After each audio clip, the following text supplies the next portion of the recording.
So what I'm going to do is show you what's happening in Pakistan, what it looks like on the ground there, and then give you my idea of why that may be happening there.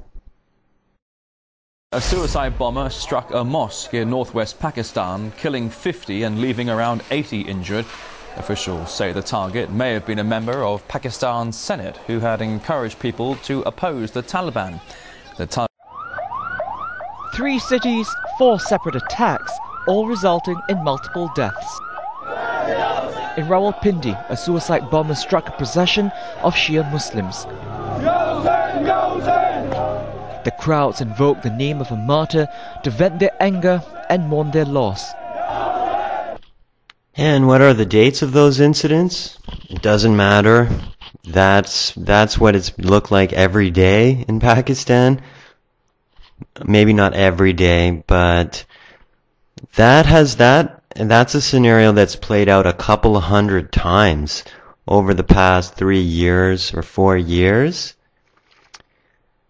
It's Sunnis and Shias. Sunnis, which are the majority in conflict with the Shia, which are the minority, with the exception, I believe, of Iran, which is majority Shia.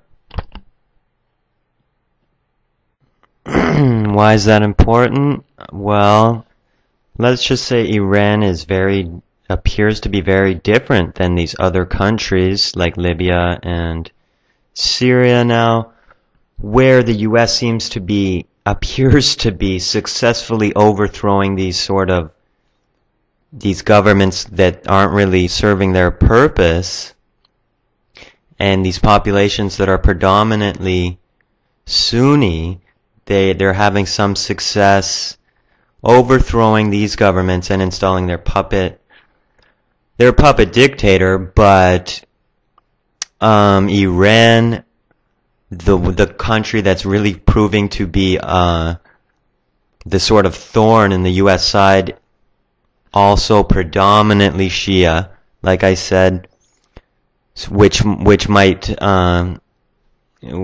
sort of means it looks a little bit different than those other countries. This is a bit more hardcore.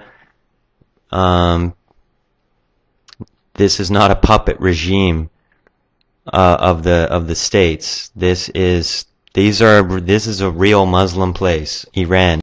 The entire thrust of U.S. policy in the region, Afghanistan and Pakistan, is to provoke a civil war in Pakistan, to break up Pakistan, and prevent Pakistan from becoming an energy corridor between Iran and China.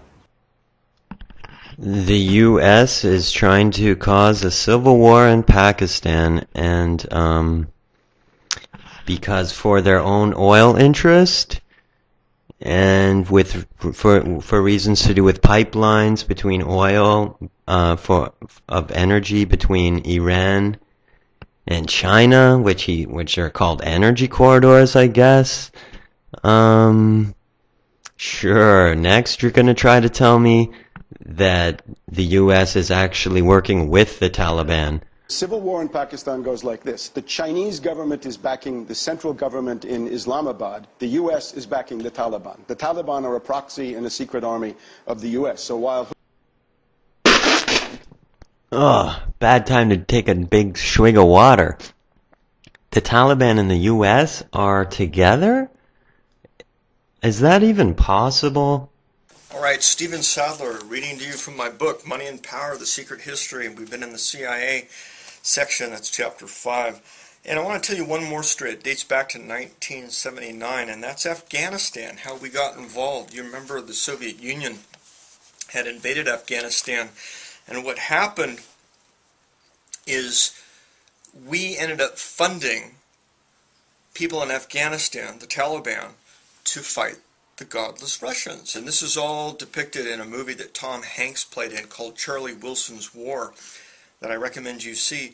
But what ended up happening is the CIA created a base where they could train these rebels to fight the Russians. It was called Al-Qaeda.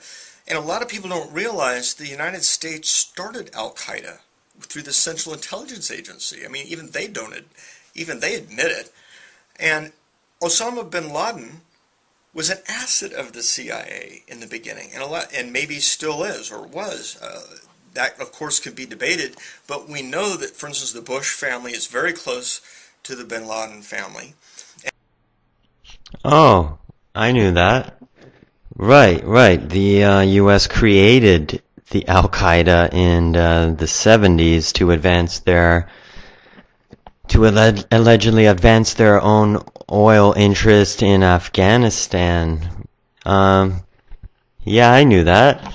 And we know that for many years, the CIA was channeling money and information and arms to Osama bin Laden and Al-Qaeda in order for them to fight the, quote, godless Russians, right?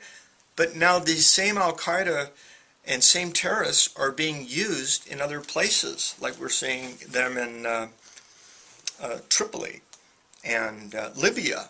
And all of a sudden there's another upheaval and a war over there in a country that has lots of oil. Well, And what a great point, Mr. Sadlier. Exactly. All of these countries all of a sudden are having upheavals.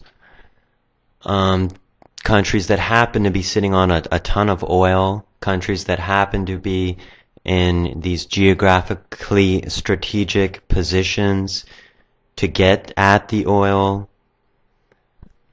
Afghanistan and Iran, you may think, well, no surprise, dangerous place. But apart from being a dangerous place, Baluchistan is of big geopolitical importance, where major world powers have interests.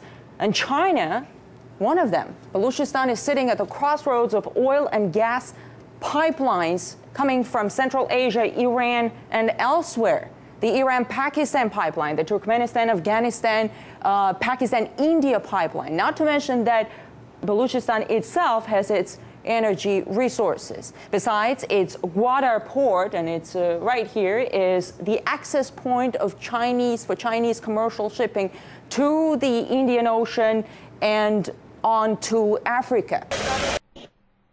Is it possible that the ungodly acts the world's been bearing witness to in Pakistan over the last several years has more to do with pipelines than it does with Al-Qaeda militants? I guess that's possible. And is it possible that the U.S.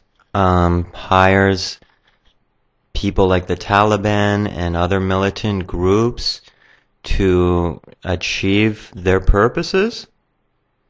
I guess it is.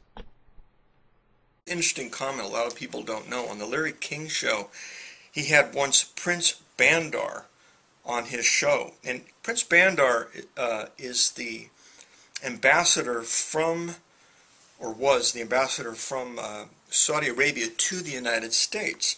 And Larry knew that he knew the bin Laden family, so he asked Prince Bandar, "Have you ever talked with Osama bin Laden personally?"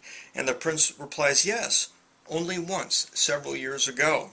To which Larry then responds and asks the question, "Well, what did he have to say to you?" And this is what Prince Bandar said. He said, "This is ironic. He said to tell the Americans that he appreciates the support in Afghanistan fighting the godless Russians.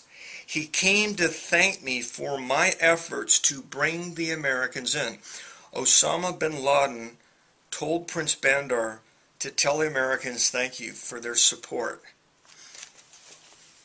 Just think about that for a minute. Let that sink